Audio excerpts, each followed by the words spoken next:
Eu sempre achei difícil entender como duas vidas podem se tornar apenas uma. Mas quando eu te encontrei, eu te amei, e um milagre aconteceu.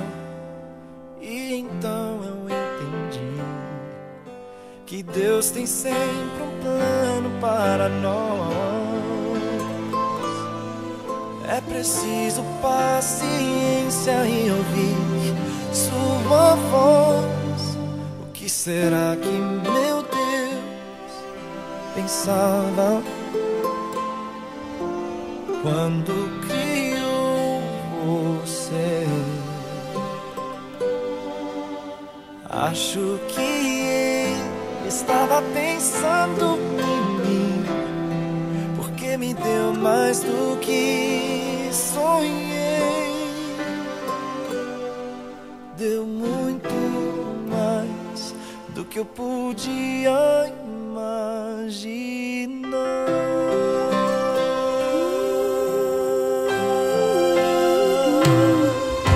Prometo que ao seu lado eu vou estar.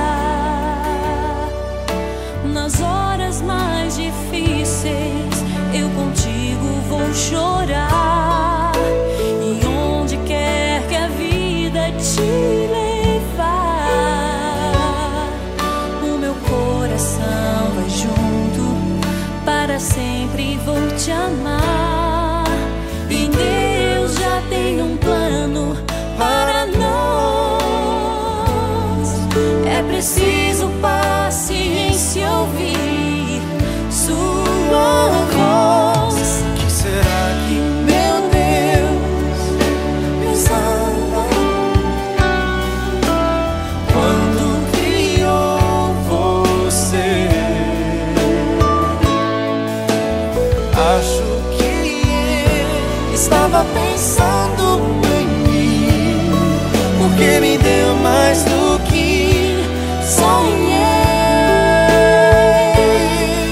Deu muito mais do que eu podia imaginar.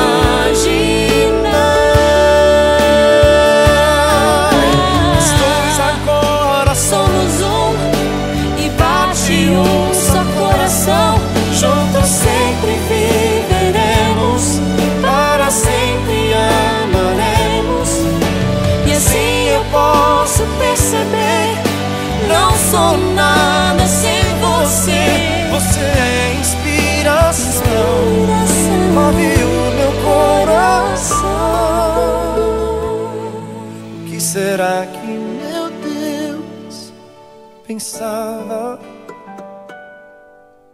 quando criou você? Acho que ele estava pensando em mim, porque me deu mais do que sonhei. Será que ele lembrou quantas vezes de joelhos a ele eu orei? Me abençoou,